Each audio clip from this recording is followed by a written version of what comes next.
So like he said, I'm Peyton Rushing. I cover Tennessee, Kentucky, and Illinois for Stay Tough. I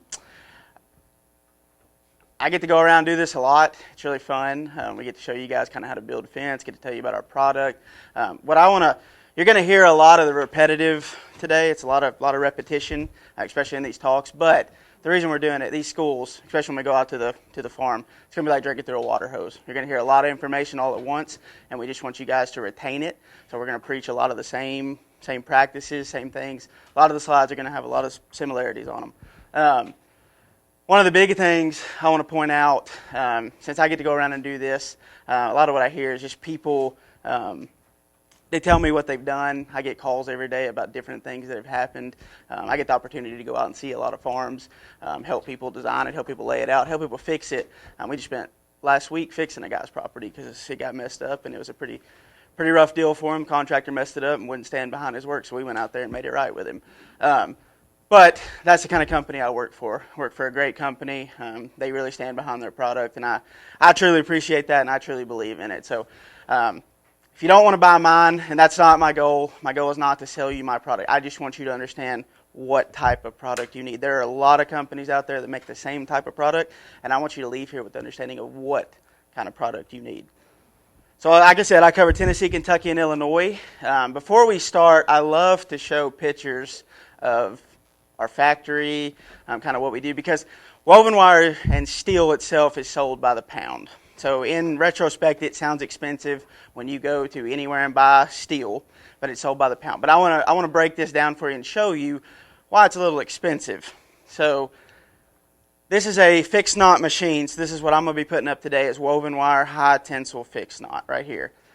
So every time, that looks like a 1, 2, 3, 4, 5, 6, 7, 10, 11, 12, 13. That's a 13-line fence. So if we switch from that 13-line fence down to a 949 fence like we're going to design or put up today, it takes 8 hours. So it takes an entire shift to change that machine over. And that's every single time that we have to do that. So they run so many rolls of wire, then they change it for 8 hours, they roll another set of rolls of wire. So it's an expensive and long process, and you lose a whole shift of operating every single time you got to change it. So I know it's expensive. I know it costs a lot. I'm going to break it down, actually, the differences in a minute for the cost between a hinge joint product and a fixed knot product, and you'll actually see the benefits. But I just want you to understand it is sold by the pound, but there's also a reason it costs a little more. It is a tedious process. It's very hard. Those guys spend a lot of time in there really working on those machines, and if they get off by a centimeter, it messes up the whole fence. So they constantly have to be checking it. It's a big deal. There's our barbed wire. There's another machine. These rollers are really cool, so that's actually how it rolls. So you can do 2 at a time on this machine, and it's super cool. So you can go up to 330s, 500s, 660s is the max you can do on our machines. So 660-foot rolls. So before we begin, I kind of just spoke about it a second ago. One of the biggest things that I get to do is take phone calls every day from not only my dealers and not only my clients, but from regular homeowners that have questions and want to know, what did I do here? What can I do here? What type of fence could I use this for? We're going to go through all that. But the biggest thing I want to just preach right now, plan. That's the number one mistake that I hear is people just go out, they buy a brand new farm, or in West Kentucky, they're tearing out their row crop right now and putting up fences, and they're just putting it up wherever. They're not thinking about it. I would encourage you, if you do buy a brand new farm, go look at where the water is going to set after a big flood. We get a lot of rain, and we've gotten a lot of rain here lately. A lot of people put their water tank or their feed trough right in the mud where the water always sets, and that's the worst place you can put it, obviously. Those cows are just going to get in there and make a mucky mess. So you just got to, that's things that people don't think about, and that's one of the biggest complaints I hear is, I wish I hadn't put that here, I wish I hadn't put that here, I wish I hadn't put that here. So just plan. So, one of the aspects of planning, why do we need a fence, right? Are we replacing an old fence? Do we have new ground to be fenced? What is the purpose of us putting up a fence? Are we doing it for containment or exclusion? What are we keeping in? What are we keeping out? Is this going to be a multi-species fence? Is this going to be a one species only? Are we ever going to plan to have multi-species? Do we have cows now? Do we plan to have horses in the future? Do we want to put sheep and goat on this eventually? What is the market going to do 10 years from now? We're going to have to adjust. Those are all things we have to think about. Things that we don't think about and things that we need to think about. So before we begin, let's lay out our entire area, on a grid paper, a map. Go to the NRCS, get a map. Google Maps is a great tool. Just lay it out.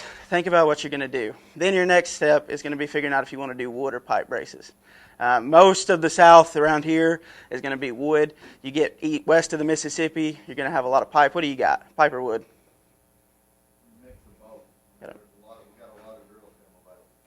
So I got to go to Missouri last year, and you come over here, you do a demo, you go look at a guy's fence, it's all wood. Over there, it's all metal. It was a totally different experience. They brace different, they put their fence up different, totally different area. So it just depends on where you're at. But most of you guys are in Kentucky, so you're probably gonna be doing wood, I would imagine. A great option is to do a wood plus a pipe brace, and we'll talk about braces here in a second. But using a Schedule 40 piece of pipe, an old oil well pipe.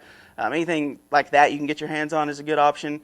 Just don't use a cheap piece of pipe. It'll bow. It'll mess up. Consider your water lines, feeding areas, catch pins, lanes. That's all determines what kind of fence you need. You can have in your perimeter, you can have a weaker fence that's more economical. As you get closer to a working area, a cattle pen, anything like that, you need to go down to a tighter weave because that's going to be your strongest option, and that's going to allow those animals to be secure. What type of fence? We're going to use fixed knot, electric, barbed wire, all things to think about. Again, think about your future and current animals. Are we going to be just doing cattle? Are we going to be doing multi-species? What's our plan for the future? Especially if things go south. Cattle market's not going to stay high forever. It's just not. Eventually, it will top off, and eventually it'll start going down. Looks great right now, but I would encourage you, if you're going to put up any fence today, to plan for a second option when it does go down. Because you can still run them, and they're still going to be great to have, but allow yourself the opportunity to have a second species. This is a great time to make some investments in the farm infrastructure. That's right. Other than new tractors, right? That's right. Except if you're buying something behind the tractor, then the Tucker wants you to buy something right now. That's right. You don't have to buy the tractor. You just got to buy something behind it. So are you going to need predator control? It's going to be wildlife friendly. Anybody seen a solar farm popping up anywhere? You seen one? Yeah. So what they're doing, we graduate our fence, so it starts out really, really tight at the bottom, and then it gets looser at the top, like wider. They're turning it upside down, so that way animals can flow in and out of it. Because that's the whole point. It's not supposed to allow animals to flow in and out of it. They're turning it upside down. So make sure you start with a clean fence line. You can go rent, if you have a skid steer available or anything like that, you can rent a mulcher. It's not going to do everything, but it will do quite a bit. There's guys all around that do it. Most people that put up fence also have mulcher attachments, and they can clear your fence line for you. Have an updated survey. Use flags, marking paint. Make sure you call 811. We hit a water line at the one we did, Tuesday. So just make sure. Gas line about yeah. 4 or 5 years ago. Yeah. Luckily, we had called 811. When you call 811 and they miss marking the gas line, then it's on them. Your fault. Yeah. Apparently, the state of Kentucky only lets you, if you call 811, you only have 3 days to dig. Apparently, that's what we were told. I don't know if that's true or not, but that's what they said, and then it's invalid. So just make sure if you call them, you plan to be doing it within a few days. So we just went over this, but I want to reiterate. Pins need a tighter weave, closer post spacing because of pressure. So if you go to a working facility, you're going to need to go down on your post spacing to make them tighter, and you're going to need to get a tighter box. And I'll show you that in a second, what that looks like. But just remember that. Perimeter fence, you can use a more spacious weave, so we can be at a 12. We can be wider. That's going to be more economical, especially if you have a huge lot. But I'm going to tell you in a second what the most economical and best fence you can buy is. So before we get started on that, though, we're going to understand how to read wire. This is not just how you read my wire. This is how you read any wire on the market. If you go to the store, any of it's going to look like this. It's going to say 949. 1348, 1661, 1775, 2096, lots of numbers. Your first 1 or 2 number is going to be your number of horizontal lines on your fence. The second 2 numbers is going to be the height of the fence in inches. Your middle number, that's going to be your spacing between your vertical wires. So that could be a 12, 6, 4, 2, 3, any of those numbers. And then your last number is going to be your roll. So you can have 1, 2, 330, 500, or 660 foot rolls. There are some bigger manufacturers out there that make more than that. Most people don't have the equipment to handle that, so 660 is the biggest we go. So this is what a 949-12, and then we're putting up a 949-6 today. So this is the big difference here. If you're in let's say you got a field and it's 60 acres, okay? If you want to save some money, a 12 is okay. It's not a big deal. You can use a 12 out there. But if we're doing anything under 30 acres, I would recommend a 6-inch box. That's going to be the most bang for your buck. If you want to save some money, you can still use a 12, but the most bang for your buck is going to be a 6-inch box. That's where you're going to get the most benefit, and it's going to be the most economical minus the 12-inch. A 3 is extremely tight, but if you're going to run multi-species, that's a good option. We make a 4x4 fence. Have you had sheep and goat yet? You never had them? So they love to kill themselves. That's their objective every day. They want to run through the fence. They want to strangle themselves. A 4x4 is good, but a lot of times, sometimes they can still get their head in it. It just happens. A 3 is a great option. It's a strong fence. You can run anything in there. It's not going to get its head through 90% of the time. You can still run cattle on that. It's a great fence. If you use a 6-inch box, so if we put this fence up right here, your sheep and goat are going to die, 100%. You put a hot wire on it, it might stop it, but they're going to die. There's no doubt. I get complaints about it every day. So they can get their head through, but not out. It's hard. If they have horns, it's really hard for them to get out. A 12 seems to do okay, but a lot of times they still get stuck. Their horns can get stuck. They freak out. They strangle themselves. It's a complaint we get every single day. So if you even think there's potential, you will run sheep and goat on your farm.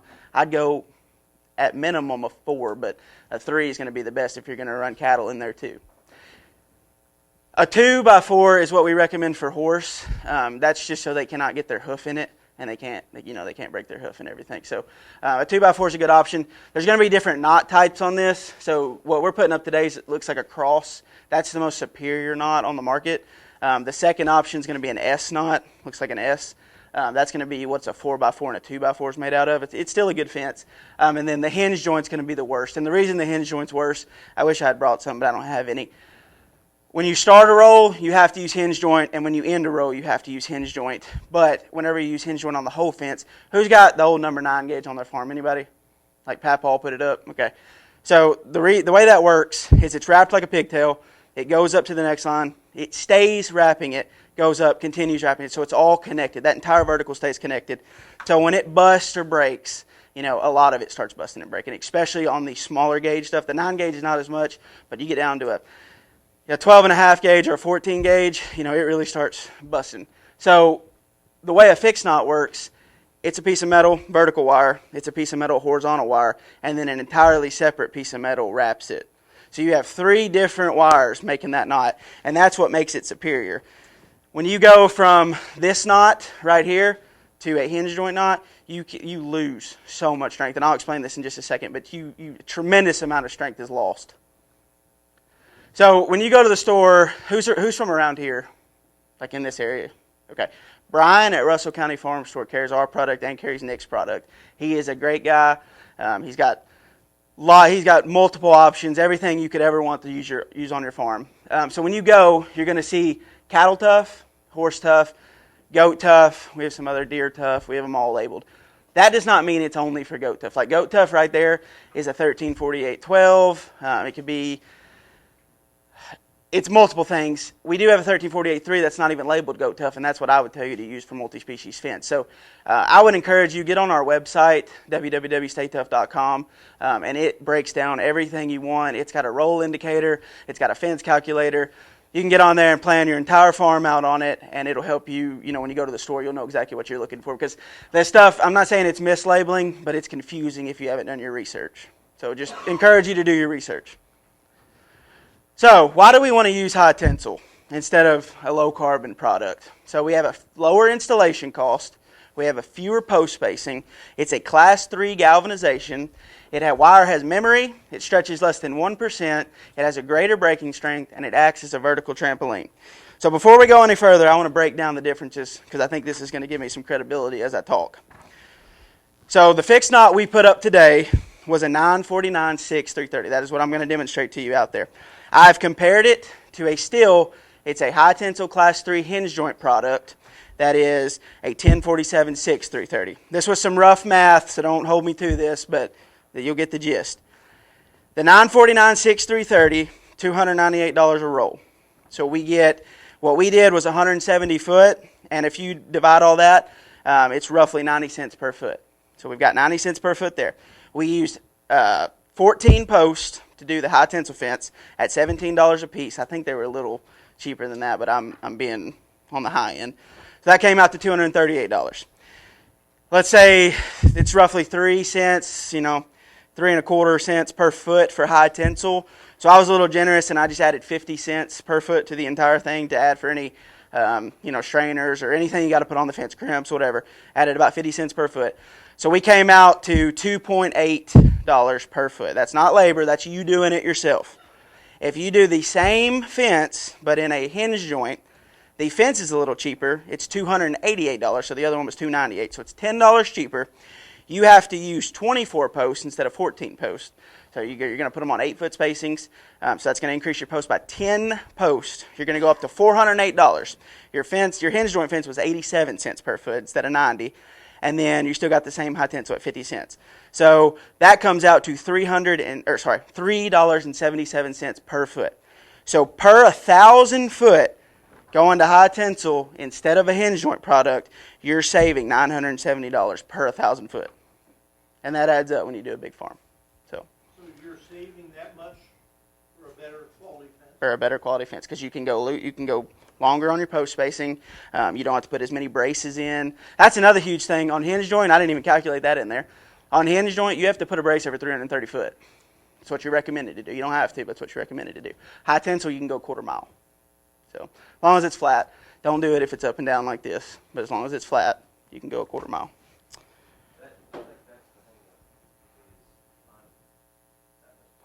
Yeah. See, where I live, you can do it all day, but over here it's different. But still, if you're on rolling ground, you still, in those flat runs, you can still stretch your That's right. braces out further, because braces are expensive. That's right. Yeah, we calculated it up before things kind of went haywire. I think it was last year. It's probably more than that now, obviously, but last year it was roughly $100 a brace, give or take, just a little bit. So I'd say now it's probably $120, $130. That's a huge cost. I mean, you drive down, when you leave here today, when you're going down the road, look at fences, and you'll see, because you're at a brace, the whole point of a brace is you're supposed to tie off the fence, and then you continue going. After you tie off again, then you make another pull. There's so many contractors, There's so many contractors that they'll do 660 foot, and then they'll just especially in West Kentucky and Tennessee, they'll just put a brace there. And then they'll just keep going. They pull right on by it. It does nothing. That brace does absolutely nothing except wasted you $100. So just be aware of that, especially. And I want to teach you guys, so if you do have somebody put your fence up, you know what you're looking for when they come out and put it up, so they don't put it up wrong, they don't mess it up. You're spending a lot of money, and this is a huge investment, and you make sure it's put up correctly. That's a great point, Peyton, is that even if you go home and you're not going to put your own fence up, you'll know what a good fence looks like. And that's worth a lot, because I don't want to disparage any contractors, but some contractors are better than others when it comes to installing fences. Some do a really top-notch job, and then some do it really fast for a lower price. Yeah, Chris got some experience with that. Yeah. So how you read coatings, commercial class, you're not going to see a lot of that in this area. It's hardly ever, it's mainly chain link, but that's just a good coating. A better coating would be a class 1, and I'll break this down in just a second, but a class 1 coating has roughly, I think it's like 0.40 zinc per square foot on the fence, or something like point square inch or square centimeter. I forget what it is, but it's a very low galvanization.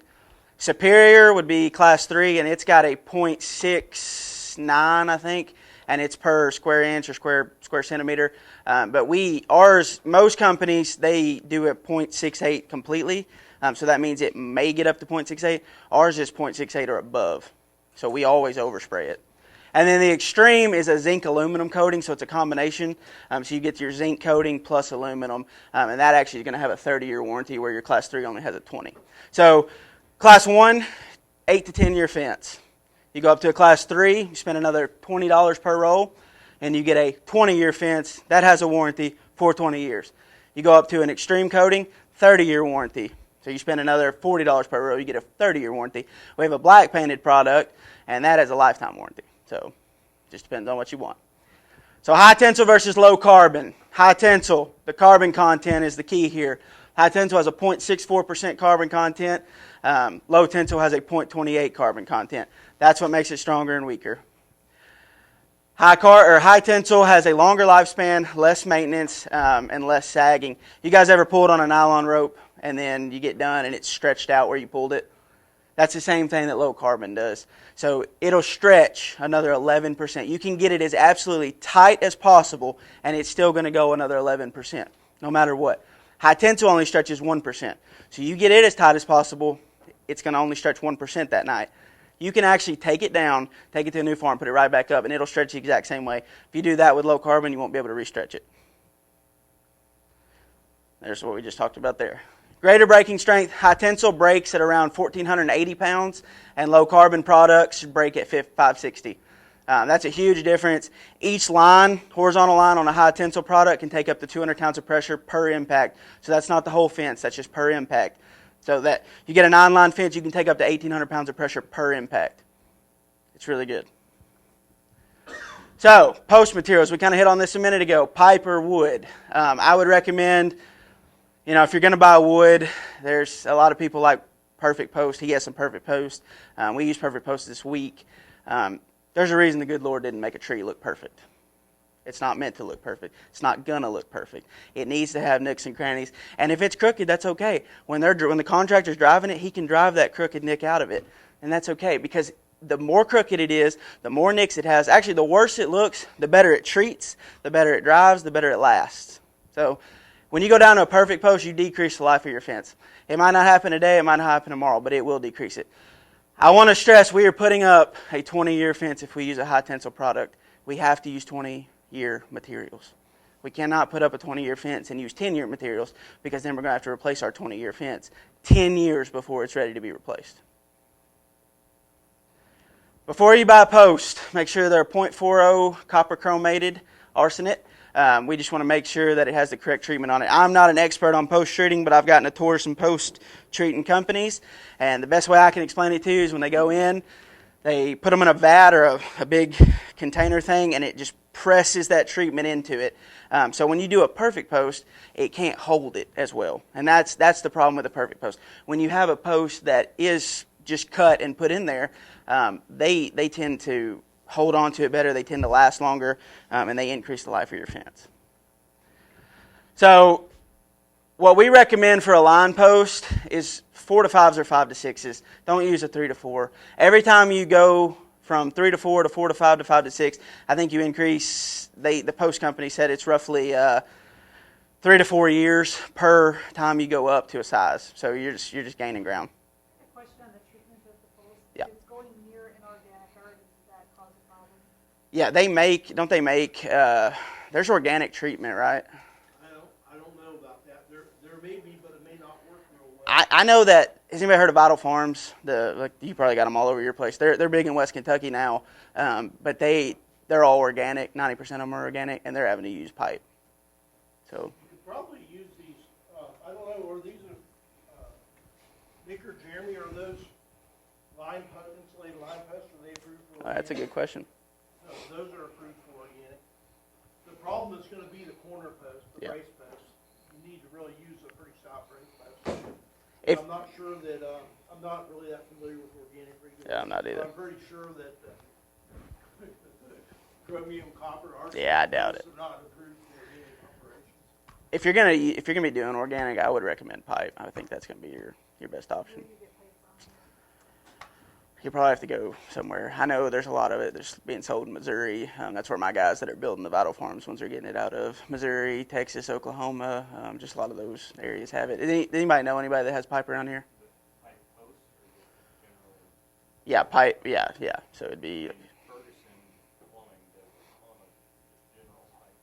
So he may have. It needs to be scheduled 40. That's the biggest thing. Enterprise will have scheduled 40 flat pipe. There you go. Yeah. The problem with pipe is that it's going to be really, Oh, yeah, really it's expensive. It's going to increase your cost by a lot.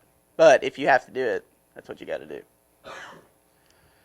So Landscape timbers. We don't even recommend those for landscaping. Don't use them on your braces. Don't use them on your fence. Don't use them anywhere except your garden, and I wouldn't even recommend them on your garden.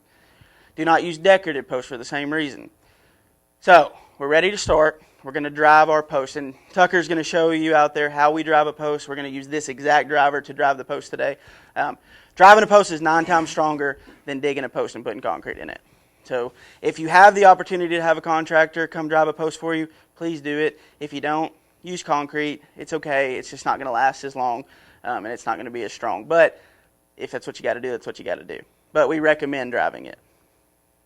Lay with the land. So make sure if your brace, a lot of guys, I see this so much too, and you'll see this now that you go driving down the road. When the land goes like this, straight out of the pool, a lot of guys still build their braces level. That's not how you're supposed to build them. You need to build them with the land. So when you're pulling straight downhill like that, that brace probably needs to be pointing like that, and that side needs to be pointing like that. The same way with the post, right? When Yeah. you drive a post, you want to drive them perpendicular to the Yeah. landscape. And we did that today, and if we did it right, you'll be able to see it. If we didn't, I'm not going to mention it. So we'll see. Bill knows ice braces. You're strict, now I can't remember off the top of my head, but it's strict so many inches from the ground. Yeah, so yeah. If you're going downhill, Yeah. this one's gonna be lower than this. Correct, yep. And I don't know, I think they're going to be pretty level today because he didn't have, it wasn't super bad. See on the one H brace on the corner that you guys are gonna build, you're gonna see. Yeah. That one is slanted with the ground. It wasn't on, most of that was pretty flat, but the one on the one corner you're gonna build, we did build that with the lay that we Yeah. drive up the lay ground. So staying on that for a minute. Yeah. You got a moving elevation, right? Yeah. You got your high tensile axis. How do you it's gonna be tight on the top and loose on the bottom. How do you compensate for that? So it's going to be really difficult. One of the biggest things you can do is pull it to the center, and I'm going to show you how to do that. If you have equipment, pulling it to the end is totally fine, so don't think anybody's doing it wrong if they're pulling it to the end. But the best way you can control it, if you're doing it yourself, is pull it to the center. You'll be able to kind of control that top and bottom a little better. It's going to be really difficult. There's going to be, especially if it's up and down like this, it's going to be very difficult to keep it tight on all ends. But as you go with the land, it should compensate for it. So one area you might have it loose here, one area might be loose here, but overall it should still stay fairly tight. So it shouldn't affect anything. High tensile is a whole lot better at that. 100%. Carbon fence. If you go, I don't want to talk bad about anybody's product. I don't sell wire, so it doesn't really matter to me. But I've done a lot of fencing over the years with high tensile and with like the low carbon. When you have that stretch, that 11% stretch, you talk about loose fence. If you're doing rolling fields, your fence will be a much looser. We did a fence over in Elizabethtown yesterday, or Yeah. And when we stretched that wire, I could walk under the wire in the middle. And when we brought that wire down, that Tightened wire it was up. just as tight as it could be. So I actually didn't tighten it as much as I would have on a flat fence so that he could step on it and push it down, and that makes it tighter. So, and the top was still a little loose. You know, it's going to be because we pulled down on the bottom. The bottom's going to be super tight. It's just the way it lays, but it's not going to affect anything because it's still going to be stronger than the other option always. And it wasn't even really that loose. I would say it, maybe 1 or 2% than the bottom. It wasn't enough to account. So like I said, you can place an H-brace every 1,320 foot. We did 21-foot centers today, and that was included in that cost that I told you, so it was on 21 foot. You guys get enough ice and snow, depending on how hilly your area is. I'd probably go 15 to 18, somewhere in there. He had a pretty flat area, so that's why we went 21.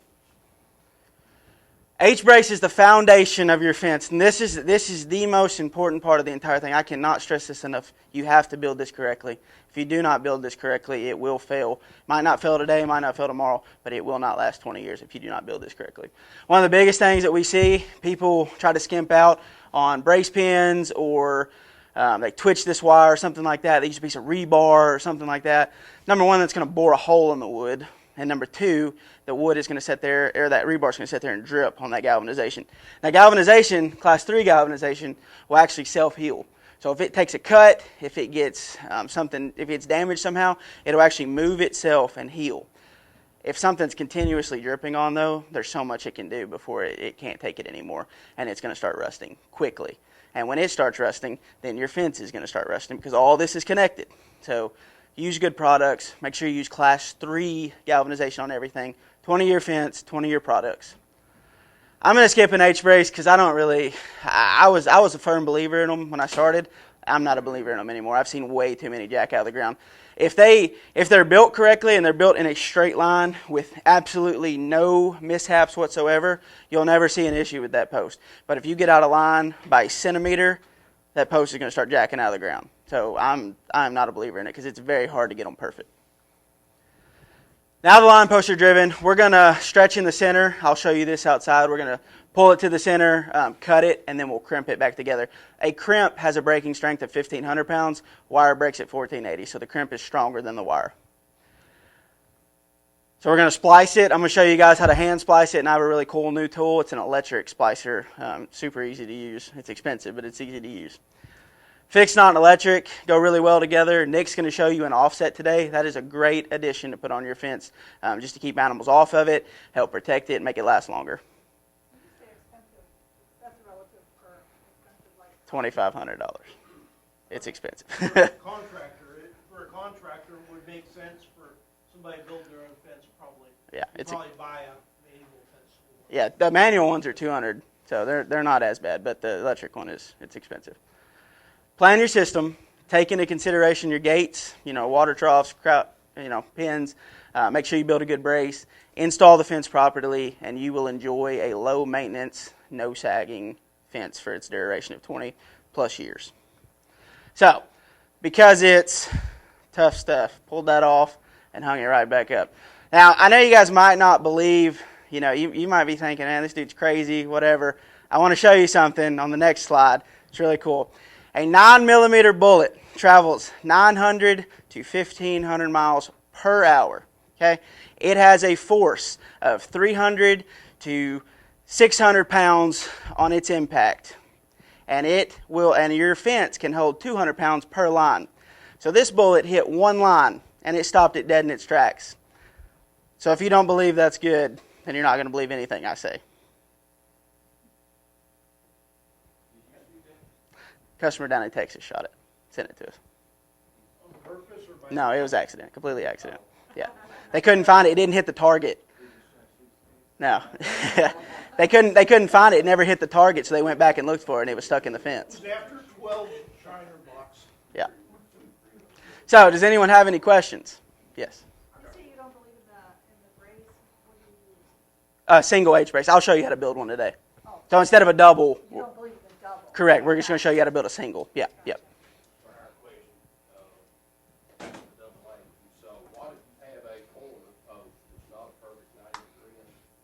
Okay, so if you're not going to be pulling at a perfect 90, we can round it with an apex, every post in that round. So just imagine that you're bush hogging, okay, how you would make that turn. That's roughly how your posts need to be laid. So if you went out there and made that turn, that's how they need to be laid. 15 degrees, and then that's how they need to be laid. You'll need to lay several. And we could, like Jeremy always says, we can fence in circles if we want to. We just have to do it correctly. So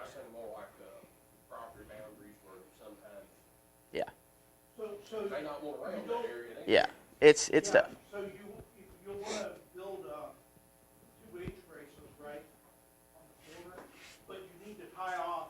Yes. You don't want to pull around the corner. Yeah, don't ever pull around it. You want to pull against the H brace so it's straight, right? So the force is going with the H brace. So are you never supposed to pull around the corner? No. So Always power fix. so tying off looks like this if you're not aware. Contractors like to pull around the corner because it's split. Yeah. Even smooth wire, Smooth wire is different because it's not. I wouldn't recommend it, but it's not going to affect it as bad as especially if you only have 1 or 2, lines. If you're doing 4+, definitely tie off. If you're doing 3 or less, it's not going to be as big of a deal because it doesn't take as much pressure. But if you're doing woven wire, do not go around a corner like that. It's better to tie off the corner and then pull in 2 directions. Yeah, one of those things we were fixing last week. The contractor pulled right on around every corner this gentleman had. So we went out there and we had to redrive all his posts. We had to fix this fence. It was brutal. There's no strength in a brace, and Peyton will talk about this at the farm, but Yeah. the strength in a brace is when you're directly pulling straight with it, right? If you're pulling from the side, there's no strength in that brace, right? And there's no need to build a brace in a fence. We'll see when you drive home today, you're gonna look at woven wire fence, and there'll be a brace just randomly placed in that fence. And it Doing won't be nothing. tied off, and that brace will just be pulled past it. That brace is worthless in Yeah. the fence. You just spent $100 you don't need to spend. But people do that all the time. Contractors do that So all even the in time. just an inline brace, like, you know, if you have however many feet, you put a brace in it, you're supposed to tie off on that brace. You tie off in that brace, and you make a double H brace, right? Yeah, but you really shouldn't. I mean, where in the world around here are you going to go quarter mile before you got to brace again, before you got to make a turn? Hardly ever. We don't see it a lot around here. I mean, Texas and those places you see it a lot.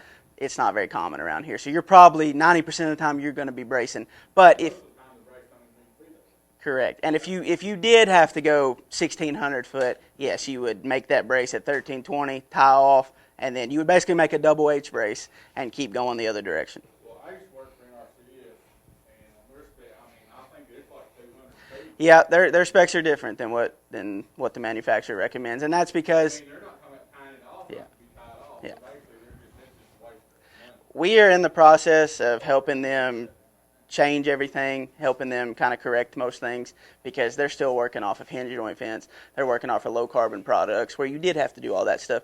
Technology has advanced very quickly over the last 10 years. So where it's in a whole different bracket, you know how the government is. It takes them a long time to catch up. So they're still playing ball in the 80s whenever we're playing ball in 2025. When we go out to the farm, I'll get Jeremy to talk about putting a curve in a fence and what the NRCS standard is for that. But we can put a substantial curve in a fence, you know, just with stout line posts that are leaned out and fairly close together, that don't go more than 15 degrees off, right, Jeremy? 20? 20 degrees.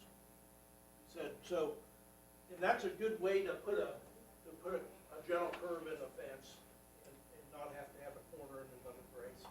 All right, let's take a, go ahead, Nick. Yeah, anybody else got questions? Real quick. Yep. Talk about new technologies, woven high tension pins, you know, even if we're using that, I'll still like a strand of barbed wire at the top, sometimes halfway down one side. Yeah, and that's just preference, but Any new advancements in barbed wire? not really. No, still the same. Any on the horizon?